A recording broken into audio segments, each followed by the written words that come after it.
एक बार जब मैंने कलवरी सूली पे देखा,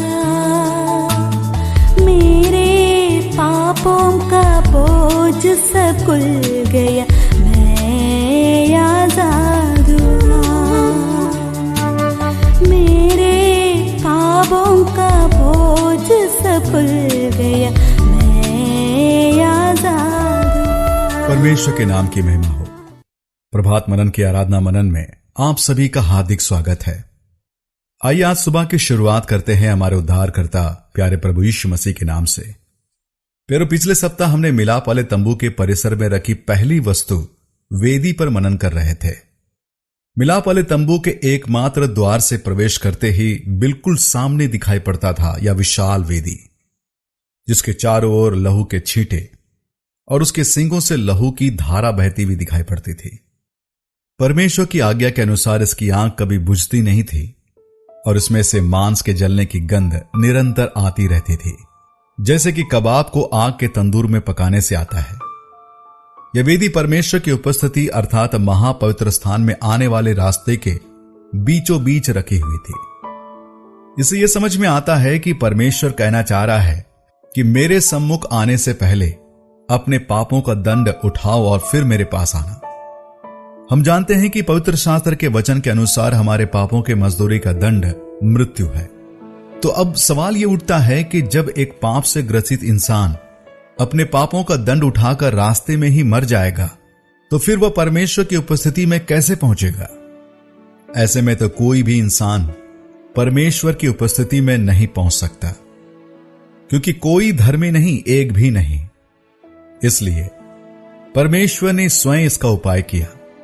उसने अपने इकलौते पुत्र प्रभु यीशु मसीह को भेजा, जिसने हमारे पापों के दंड को अपने ऊपर लेकर उस कलवरी क्रूस की वेदी पर बलिदान हो गया, हमारे लिए प्राण दिया, परंतु तीसरे दिन मृतकों में से जी उठा और हमारे लिए परमेश्वर की उपस्थिति में पहुंचने का एक सीधा और सरल मार्ग तैयार किया।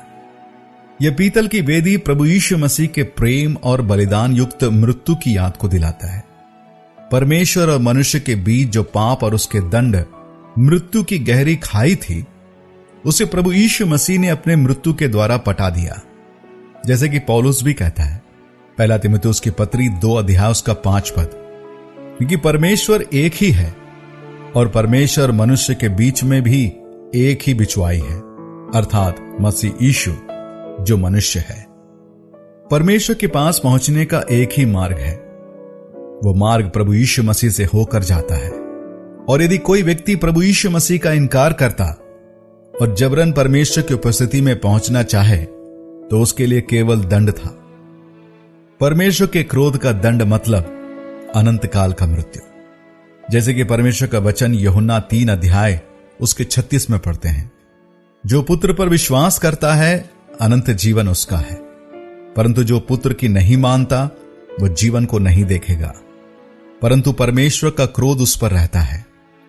और इस विचार को यूहन्ना अपनी पत्री में कुछ यूं लिखता है, पहला यूहन्ना की पत्री 5 अध्याय और उसका 12 पद, जिसके पास पुत्र है उसके पास जीवन है, जिसके पास परमेश्वर का पुत्र नहीं उसके पास जीवन भी नहीं है। परमेश्वर ने अपने इस उद्धार के कार्य की गंभीरता को समझाने के लिए इस वेदी और इस पर होने वाले बलिदान से संबंधित एक महत्वपूर्ण नियम को बनाया, जिसे हम लेव व्यवस्था की पुस्तक उसका पहला अध्याय उसके 1 से लेकर 5 पद में पढ़ते हैं। यहोवा ने मूसा को बुलाकर मिलाप वाले तंबू में से उससे कहा, इस्राएलियों से कह कि तुम में से यदि कोई मनुष्य यहोवा के लिए पशु का चढ़ावा चढ़ाए, तो उसका बलि पशु गाय बैलों अथवा भेड़ बकरियों में से एक का हो। यदि वह गाय बैलों में से होम बलि करे, तो निर्दोष नर मिलाप वाले तंबू के द्वार पर चढ़ाए कि यहोवा उसे ग्रहण करे। वह अपना हाथ होम बलि पशु के सिर पर रखे और उसके लिए प्रायश्चित करने को ग्रहण किया जाएगा।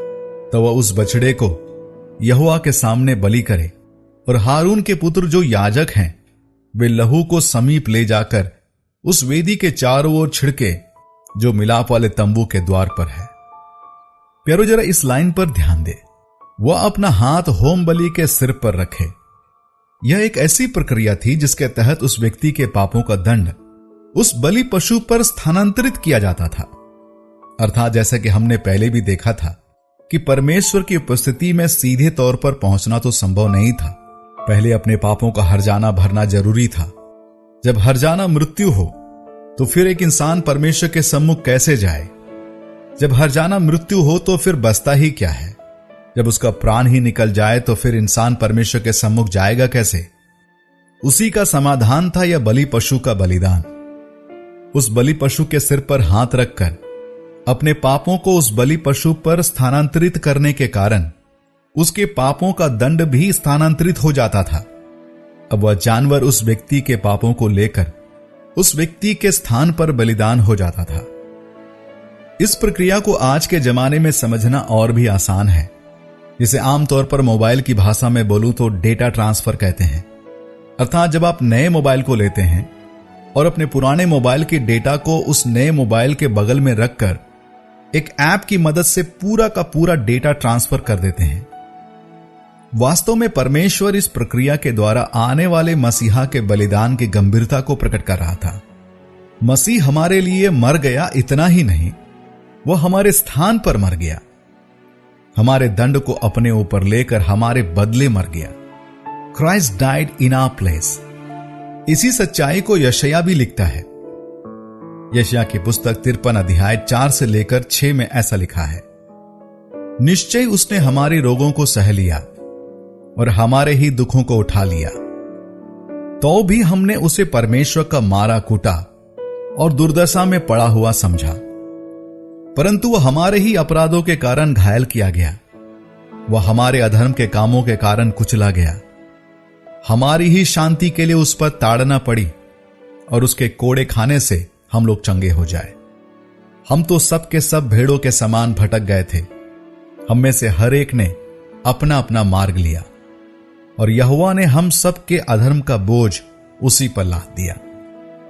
जब कोई पापी इंसान प्रभु यीशु मसीह पर विश्वास करता है, अर्थात यह प्रक्रिया ऐसा है जैसे मानो मिलाप वाले तंबू में आने वाला व्यक्ति अपने हाथों को बलि पशु के सिर पर रखकर अपने पापों को मानना, जिससे कि वह बलि पशु उसके पापों के बदले उस वेदी पर बलिदान हो जाए।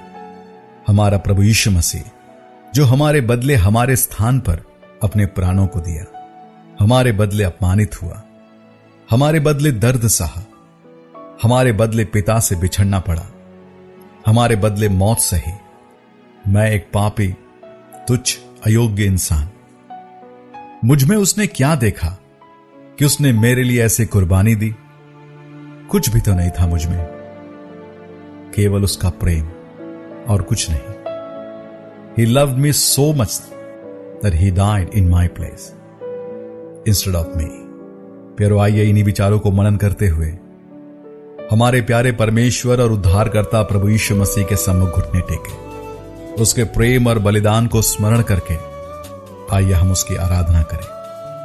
हम इस विषय को आगे भी जारी रखेंगे। परमेश्वर के नाम की महिमा हो। आप सबको मेरा जय मसीह। एक बार तेरे खून की धारा में देखा मैंने, एक समझी कि प्यार का रंग है क्या।